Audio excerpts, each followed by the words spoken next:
Hello, beautiful people, and welcome back to the channel. My name is Arlisa J. If you are here for the first time, please take a moment to hit that subscribe button. If you are a returning subscriber, hey, thank you so much for coming back. Thank you so much for joining us. So let's go ahead and get right into the video. This video is about some assumptions of what you guys thought of me or think of me at this moment.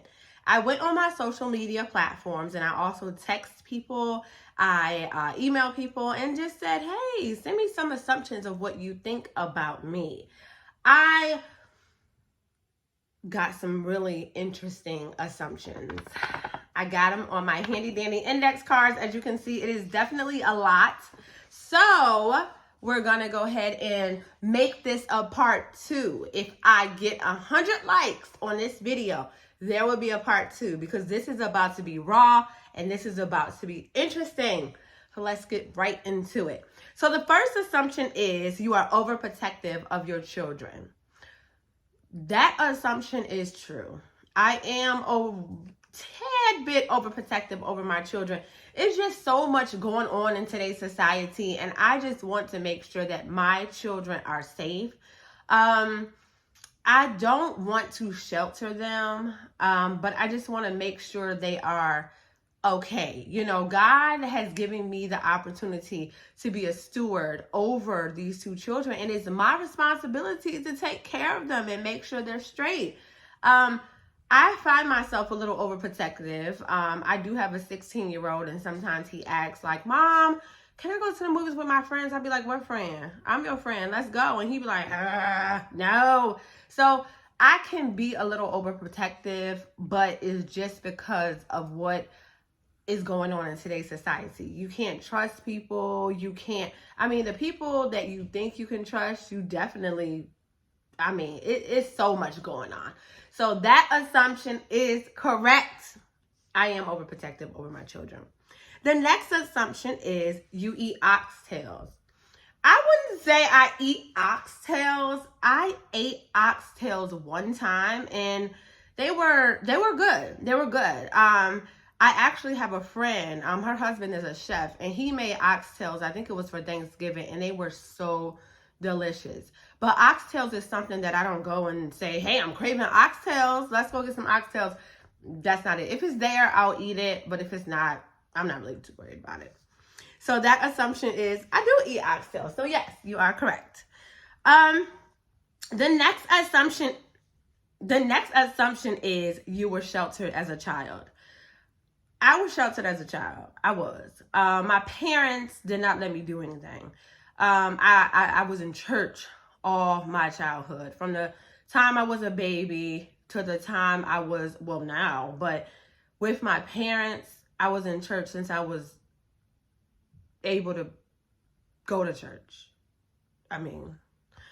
Yeah. I was sheltered. They didn't let me do anything. They didn't let me do anything. They didn't let me go on dates. They ran every boyfriend. When I was like 16, 17, they ran every boyfriend away. It was just really, really bad. My dad, unfortunately, passed at the age of 16. So it was within those years, 16 and down, it was just a horror story because he didn't like no guys. He didn't let me be around anybody. If I had a friend, they would have to come to the house. He would have to drop us off. So yeah, I was sheltered. But when I got a taste of freedom, I was like, is this freedom? Okay. But then I had to recognize that this freedom was going to get me in trouble. So yeah, I became buck wild once I got a taste of freedom. So that's why I don't want to shelter my kids, because I don't want them to be buck wild. When I got a taste of freedom, I got pregnant. So yeah, next question. So you went to a 3-year college. This person assumes that I went to a 3-year college. I'm sorry, not 3-year college, 4-year college, y'all. I can't read. This person assumed that I went to a 4-year college. I went to a 2.5-year college. I am actually a LPN. I don't like nursing. I hate nursing. I quit. I just quit. I quit. I don't like being a nurse. I like helping people, but not in that magnitude. Like, I did not update any of my certifications, nothing. I don't want to be a nurse. So I did go to college, but it was not 4 years. It was 2.5. So that assumption is wrong. You are you are crazy. Yo, somebody said I was crazy. Well, I used to be crazy. You know, I can get crazy now, but I used to be really, really crazy. You know, I would carry knives and guns, and you know, it was just because I was hurt from the passing of my father. So I would do some stupid stuff like trespassing and violate people, and I just wanted to see people hurt because I was hurt. Like, my dad was gone. I didn't know how to handle it back then. You know, I was so young, and I was a daddy's girl. Like, oh my gosh, like I was a daddy's girl. I loved my dad. He did anything and everything for me. And when he died, I just handled it really, really bad. Like, to the point where I spent a lot of time in jail. Some people don't know that about me. I spent a lot of time in jail, and my record is really, really bad. But I thank God for restoration. Yes. So yeah, I am restored in that magnitude. But I was crazy. You're right. I was crazy. Well, I'm not. It says you are crazy. I am not crazy. I'm only crazy if you mess with my man and my kids. That's when I'm crazy. But other than that, I'm cool. I'm cool. I'm classy. The next assumption is you are bougie. I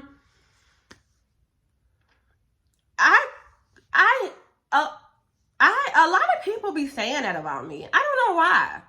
I mean, I had this friend or this associate or whatever, and she was like gassing up Golden Corral. And I was like listening to her, but deep in my mind, in the back of my mind, I was like, baby, we ain't going to Golden Corral. So I think she got offended because I was like, I don't do buffets. Like, we can do something else, but if you want to go to a buffet, I'll see you tomorrow. But I think I offended her. So I'm learning how to say different things, you know, even in my adulthood, when somebody says something about some type of store that I may not go to. It's not because the store is bad. It's just because I don't have time to go to that store. Like, why am I bougie? Because I don't eat buffets. Why am I bougie? Because I don't want to sit at Marshall's and flip through all these racks. I don't have that type of time. If I need a black shirt, I need to go into a store where I can find a black shirt. There's a small, there's a medium, there's a large. I don't have time to see a shirt that I like and then go find the large on the left-hand side of the store. Then the extra large is on the right-hand side of the store. If I'm bougie because of that, then maybe I am bougie. But I don't do certain things. I don't eat certain places, basically. So if I'm bougie, then I'm bougie. I don't sit in certain places. If I go somewhere and the couch sinks me down to the floor, I'm ready to leave because maybe I'm bougie. Maybe you're right. I don't know. Am I bougie? Next question. You are ghetto. What? Somebody said, when I seen this assumption, somebody said I was ghetto. I was like, whoa.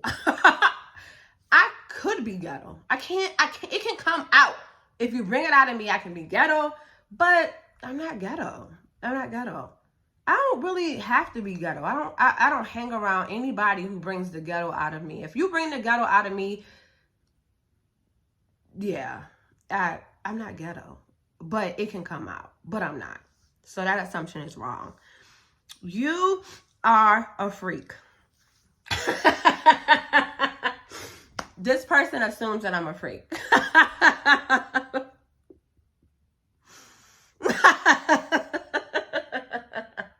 Next question. This person assumes that I got divorced because I was not happy. Yeah.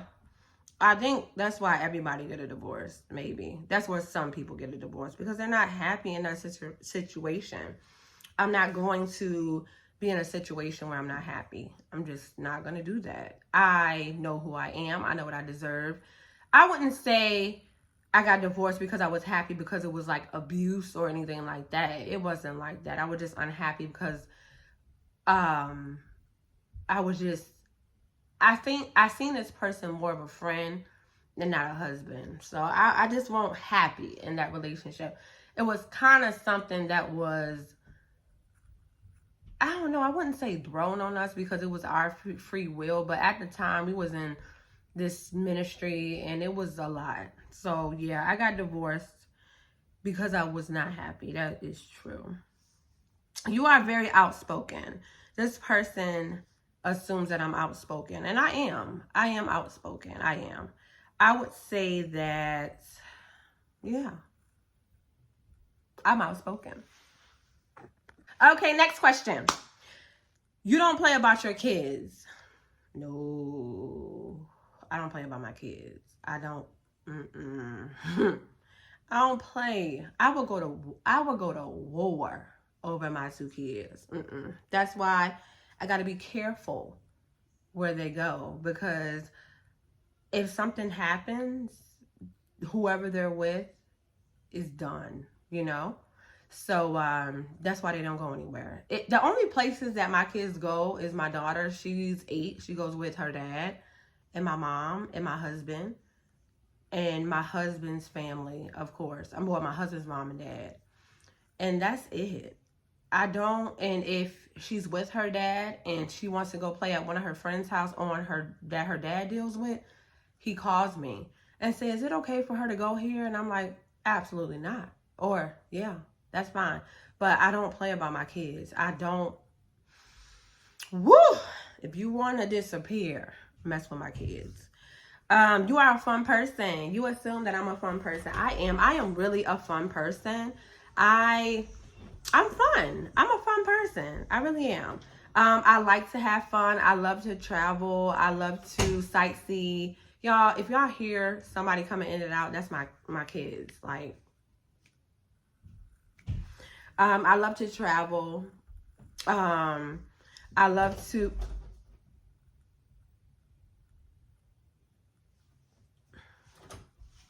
travel. This is me, Tay Tay, and I like to travel too. I love my mommy, and all of you should too. Bye. I did not tell her to do that. I didn't tell her to do that. Shut the door, Taylor. That's Taylor. That's my baby. I would go to war for that little girl. Okay, I'm sorry, guys. Take 5. Yeah, I'm a fun person. This person assumes that I'm submissive to my husband. Now, this person is correct. That assumption is right. I am very submissive to my husband. It took a minute because I had to trust that he knew what he was doing when it came down to our family. But when I seen the fruits of our labor and I see where we are now and see what God is doing in our lives and how he is leading and guiding my husband to lead us properly, and we're not in a ditch or anything, I started being submissive. You know, it's hard, you know, and it's easier said than done. The question is, how can you be submissive to somebody that is not worthy of submission? Like, or I wouldn't say worthy of submission. I would say somebody that is not worth submitting to. Like, I'm not going to submit to, you're not going to drive me into damnation. You're not going to do that. So in order, I feel like my popular opinion, if I'm submitting, that means that I trust your leadership and I trust his leadership. It's difficult as a married person to submit to somebody who is not, like, it takes a zeal. It takes an endurance to submit to somebody who treats you any kind of way, or somebody who hit on you, or somebody who call you names, or somebody who don't respect you, or somebody that says one thing and does another. Like, it takes endurance. Even though as a wife you have to submit to that, it's like, God, like, what? Like, Lord, I don't want to be in a ditch. Like, Lord, help me. Why am I submitting? It's easy to submit to somebody that is under the will of God. Like, I thank God that my husband operates and does what God tells him to do. That is something that I love about him. So I can submit to that. I trust his leadership, the way that he treats me, the way that he handles me, the way that he provides for our family, the way that he, you know, he's amazing, you know, and I just thank the God in him, and I thank God for him that I can easily submit to him. It's no question. Like, what you want me to do? You want me to do what? Like, he can come to me and say, like, he used to tell me, hey, you need to save $1,000 this month. I'm like, what the heck? Like, what? Like, I didn't understand why he was saying what he was saying. But as time went on, I started building credit. I started saving more. I started learning about finances. I started doing so much that now we're at a point where we can do what we want to do because of his leadership about, you know, helping me with finances and things of that nature. So I can submit to that. I can submit to his leadership.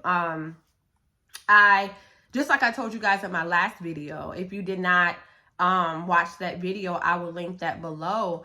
I'm currently studying 1 John, me and my husband, and it's deep, you know. It is definitely our rule book, as far as it tests if we're really a Christian on how we treat people. Like, how are you treating your brother and sister? And it's when he rebukes me, like, it's hard for somebody to tell you about yourself, but you need that person that's like, look, like, nah, don't do that. You ain't right.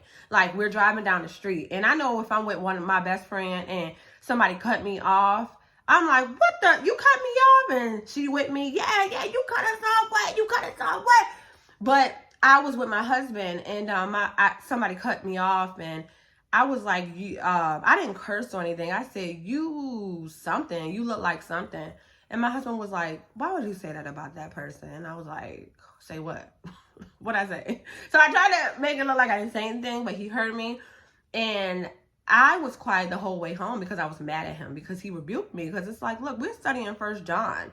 You're a Christian. You're supposed to be walking like a Christian. How can you say you love Christ? How can you say you are a Christian and you don't treat your neighbor, even though you don't know them? They cut you off, but you still have to operate in love. Like, yeah, that's a hard thing. So yeah, I didn't mean to go off course. If you want to see a video about submission, if you want to hear more about that, I would love to do a video with submission. Comment that below.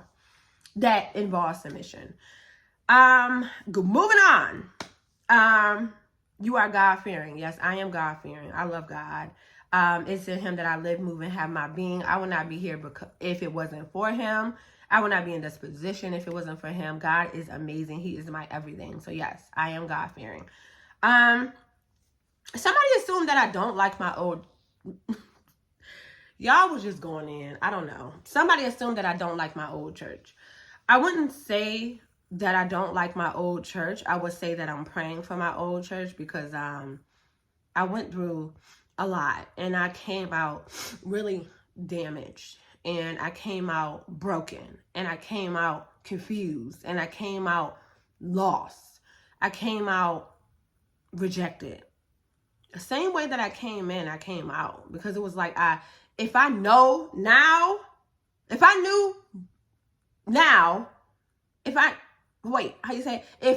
knew back then what I know now, none of that would have happened. None of that. But it was because of who I was and how I was trying to please people and how I was trying to be something just because I just wanted to fit in.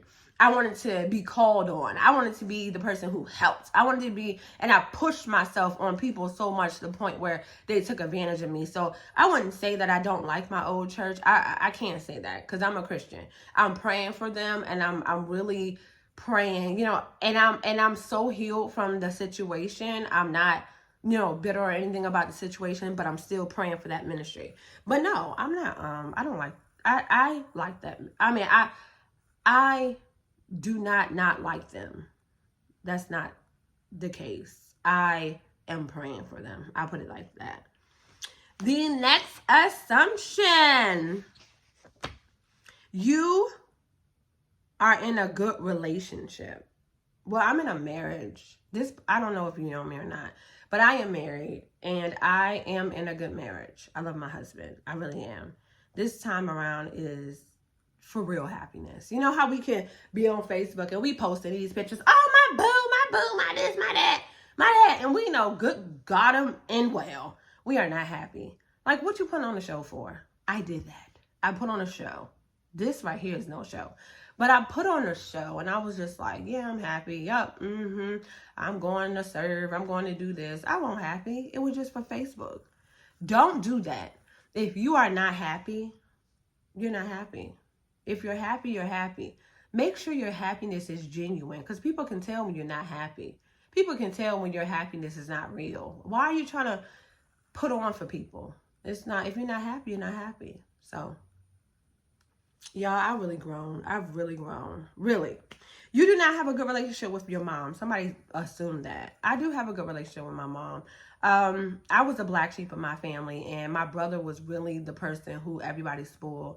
They thought that I wasn't going to be anything. I was a single mom. I got pregnant when I was like 19. And I felt like my family treated me different from my brother. He was the king of the castle. He could do no wrong.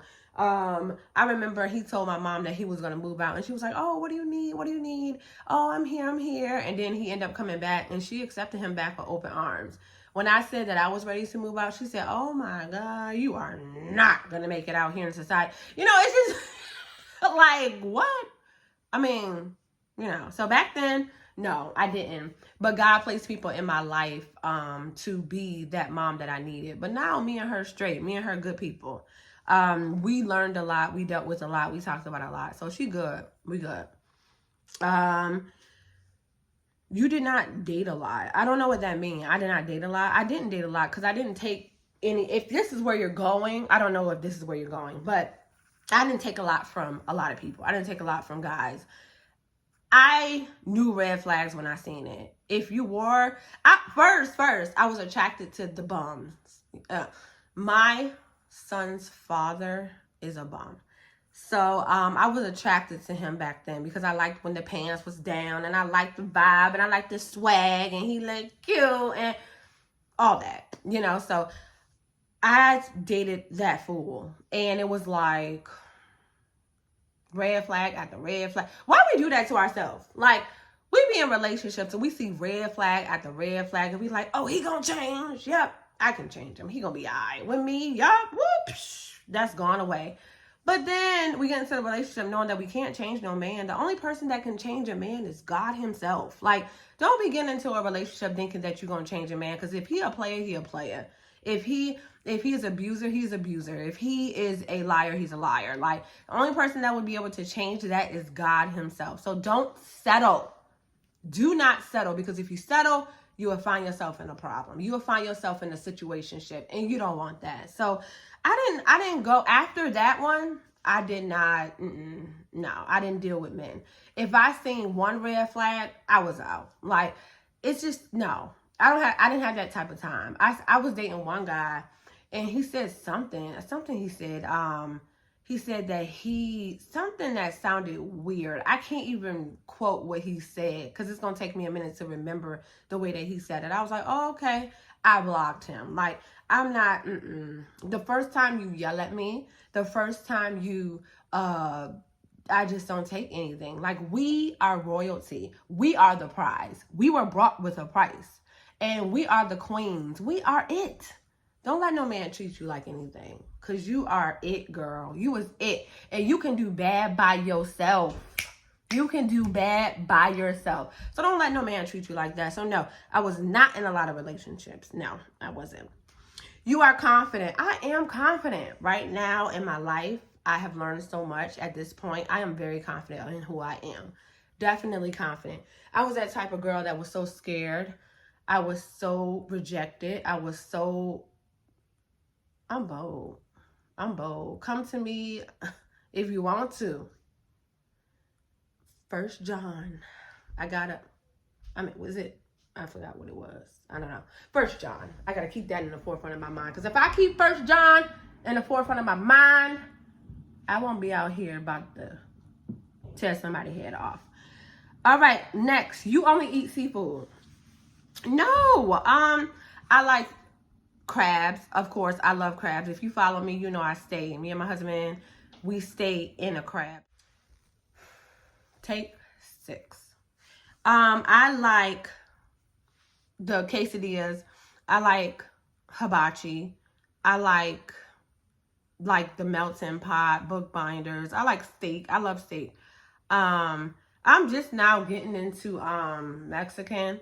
I'm not a Mexican fan, but I remember me and my husband was going out to dinner, and he was like, I was like, okay, so we could just go to this crab place, we can go to this crab place, blase, blase. And he was like, no, we're not going to the crab place. And I was like, why? He was like, because I've been craving Mexican for a month, and I've just been getting what you like because I just wanted to make sure you were straight. And I was like, oh, no, don't ever do that. So being that we did go to Mexican, I sacrificed. That was so wrong of me. And God really dealt with me when it came down to that. Like, consider your husband. Like, it's not all about us. Like, we think that, we the wife and we supposed to be pampered and catered to. So do they. They want to get pampered and catered to. Like, they still have feelings. They're men, but they are still, at least consider me.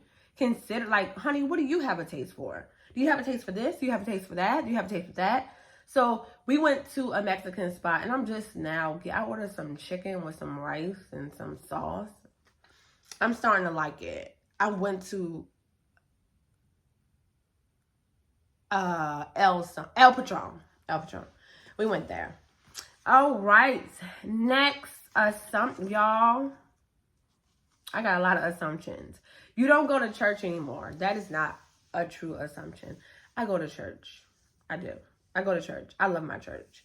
They are teaching the unmanipulated word of God. Yeah, I really like my church. So I go to church. I don't know why you thought that, whoever you were. I don't know. You're married to a musician. Yeah, amongst other things, he is a musician. He has been playing the keyboard since he was a child. He's been playing for a ministry in the Richmond area for a very long time. He's been playing for this ministry for years in Richmond.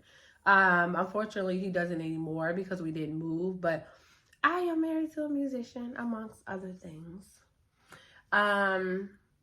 He has a Christmas song that is out now, and he is recording. He is now getting into the studio to record his first single. He also sings, so it's just so sexy when a man serves God. It is so sexy. Like, if you have a husband who serves God, it's just like when you look at him, it's like, what do you need? What do you need? I'm getting all off topic. Oh my gosh, I got so many assumptions. I assume that you are still mad at me for hooking me up with your child's father.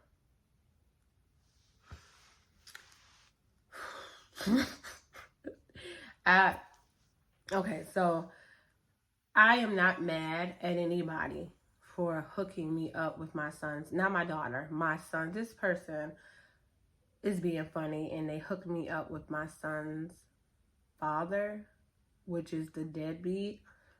And they still think that I'm mad at them because of that. But I'm not. It's not their fault that he was a deadbeat. Like, it's his fault. Because there was a time when he was my boo. It started when we were younger. You were mine, my boo. So yeah, there was a time when he was my boo. So no, I'm not mad. I'm not mad, guys. I have so many assumptions. Like, wow. I have like 3 to 4 postcards of assumptions. If you guys want to see me do a part 2 of assumptions about me, get this video to 100 likes. If you want to see part 2, get this video to 100 likes and I will do a part 2. Right now, we're going to stop. This was an amazing video. I had fun with you guys chatting it up. Please take a moment to like this video, subscribe if you are not a current subscriber, and send a comment. Please leave a comment. Please leave a comment. Please. Some of y'all watch the video and y'all send a comment through my Instagram. Put it there. Thank you guys so much for supporting me. Again, I will see you guys in my next video. Toodles!